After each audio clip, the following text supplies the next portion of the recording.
Hey, what's going on everybody? I got something really cool to show you. This recipe was sent to me today. Actually, I wouldn't really call it a recipe. This is more like a methodology. So anyway, this was sent to me today because it was going viral all around the Chinese websites. And I took a look and my first reaction was, this can't be real. I didn't think it was real because it's too simple. It will basically be the most simple dish that you can ever make. And it's actually a dish. It's actually something you could eat as a meal, like for dinner. And then my second reaction was, okay, why didn't I think of that? Basically what this dish is you take a whole tomato and then you take some rice, put it in the rice cooker, add some seasoning, put the whole tomato in there and just cook it like you're cooking the rice. And afterwards, you're gonna get a fantastic dish. It's that simple. So let me show you how this works. This is all you need to make this dish. So I have a organic tomato. It's a good sized tomato. It's a large tomato. I have a rice cooker. Some of you might be going, ooh, that's a pretty fancy rice cooker. Well, you know what? It is a fancy rice cooker and it's pink. Also, check it out, check it out.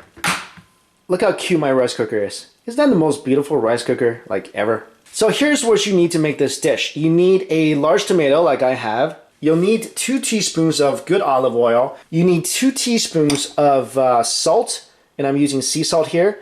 And you need half a teaspoon of pepper. Also 2 cups of rice. And obviously my rice is sitting in here with the water already measured. I'm not gonna get into in this video about how to make rice with a rice cooker. You should already know that, or just follow the rice cooker instructions. The key here is actually the tomato. You want to make sure your tomato is a very ripe tomato. Don't use like a green tomato or a tomato that's a little too firm. Make sure it's completely ripened. And also take off the stem here. Get rid of that. And also get rid of that part right there. So I'm just going to cut this out. Okay, so check out how simple this is. I take my salt and pepper and I sprinkle that in to my rice. I take my olive oil and I go ahead and pour that in. And the grand finale, I take my tomato and in it goes, right in the middle, right there. All right, then what you do, put it into your rice cooker. You guys remember that chicken rotisserie cooker commercial, infomercial that's always on TV and the guy's like, just set it and forget it. Well, that's what we're gonna do right here. We're just gonna close this rice cooker up and then we're gonna cook and that's it. My rice cooker, when it's cooking, see how cool it is? It's like, it gives you like a little spinny thing. I don't know what that means really. And look, an animated rice cooker. It tells you what it's kind of doing inside. That's cool. This is really exciting. 1 minute left. I love that my rice cooker does a countdown for me. This way I can anticipate. Oh, it's done. Let's take a look at what's inside. Whoa, look at that. Now what you do is take a spoon or whatever and you mash the tomato and the rice all together. Whoa, did you see that explosion of tomato juice that just popped out? It's insane. All right, let's mix this all up.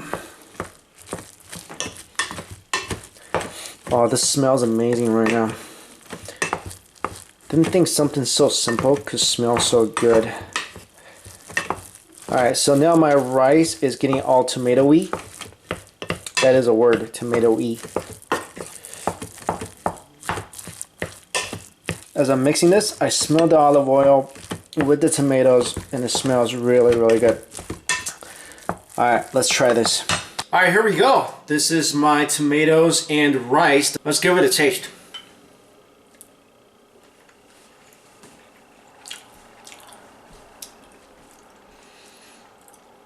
This is really good. You know what it tastes like? You ever had the tomatoes and egg dish, the saucy, really saucy tomatoes, and it kind of gets into your rice? That's what it tastes like. It's not overly salty. The flavor is actually really good. This is really tomatoey. I think if you really like your food saltier, then maybe you should put an extra half a teaspoon of salt in there. But this is actually pretty perfect for me. The flavor is really light. This is actually really good, really delicious. And you gotta eat this when it's hot. The pepper The black pepper actually makes this dish a little spicy. I didn't think the black pepper would actually make that big a difference, but it actually makes quite a difference. I think also, if you want your rice tomato-y-er, then maybe what you can do is you can even pour more than like 1 tomato in there and make it really saucy. But no joke, this is legit. This is really good. For something so simple, this is really good. Now, here's what I'm gonna do. I'm gonna jazz this up a bit because obviously this is really simple and this was so easy to do. I wonder what would happen to this dish if I put in some other ingredients. So what I'm gonna do right now is I'm gonna cook another serving of this dish. I'm gonna add some ingredients that I think will make this dish even better. This is what I'm gonna add in my new batch of tomatoes and rice. Of course, I got my tomato. I'm gonna add a couple scallions because I think scallions go really good with rice. This is a trumpet mushroom. I'm gonna cut this up and put it in. I wanted to put in some bacon, but since I'm in New York, I'm like, what's better than bacon? Well, cha shao is better than bacon. So I'm gonna put this roast pork cha shao inside my rice as well. And obviously, if you don't have access to this, I would say put in some bacon. I'm just putting this instead of bacon. And then I thought I wanted something kind of crunchy in the rice because the rice is kind of soft. There's no crunchy element to it. I'm gonna put in some preserved pickled radish. I think this will go really well inside my rice. So I'm gonna go ahead and chop all this up. I diced everything up as good as I can because I want everything to kind of mix in with my rice. I don't want like a long strip of cha shao or a long strip of mushroom. I want it all kind of to integrate into my rice. So I have all the ingredients. I'm adding additional to my, of course, 2 teaspoons of olive oil, 1 teaspoon of salt, and half teaspoon of pepper. You can see here I'm adding a bunch of mushrooms, but I'm not adding any additional salt because the saltiness of the cha shao is definitely going to compensate for that. Also the saltiness of my pickled radish. And I have a lot of cha shao here. This is actually, I didn't want this much, but the guy cut me this much.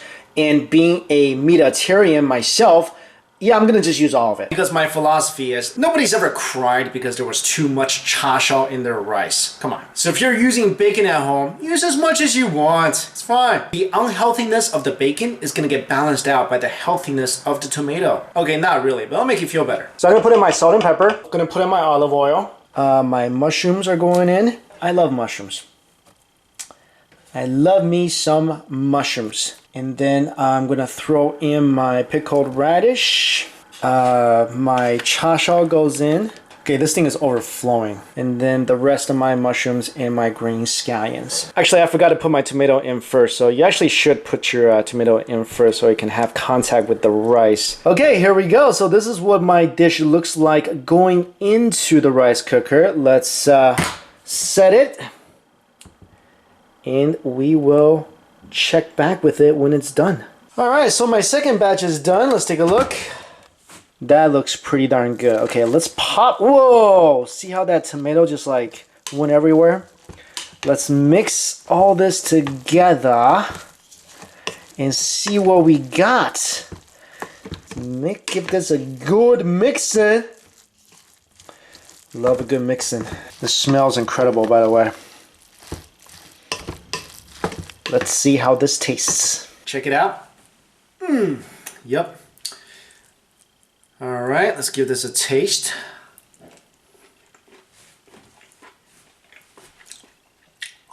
That's pretty darn good.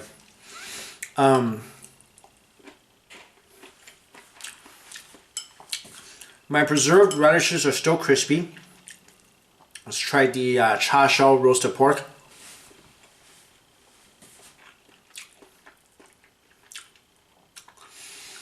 See, I'm a meatitarian. I'm not a carnivore. When I think of a carnivore, I think of a velociraptor. Meatitarian just sounds more civilized, you know? So I gotta have some meat in my rice. To me, all this fits. I think if you have bacon or sausage in here besides the roast pork cha shao, I think that'd be pretty good as well. You know what really works well is the trumpet mushrooms. It's still really crunchy. It's really nice. Gives it a really nice texture. Because the rice is gooey and the mushroom is really crunchy. So that's a nice contrast. It's reddish, it got a little green from the scallions and also the pickled relish. This is good eating. You know what might make this even better? I got just the thing. I have just a little bit of hot oil left.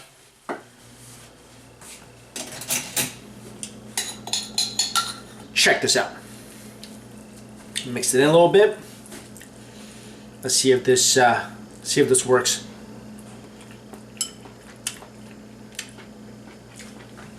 That was what this dish was missing.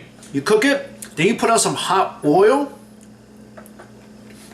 Seriously, that was the ingredient that put this over the top. Oh, so good. Recipes and everything in the description box below. Guys, be creative with this dish. You can put all sorts of stuff in there and let me know what you experimented with and how that turned out. Anyway, thanks so much for watching. Don't forget to subscribe. See you later.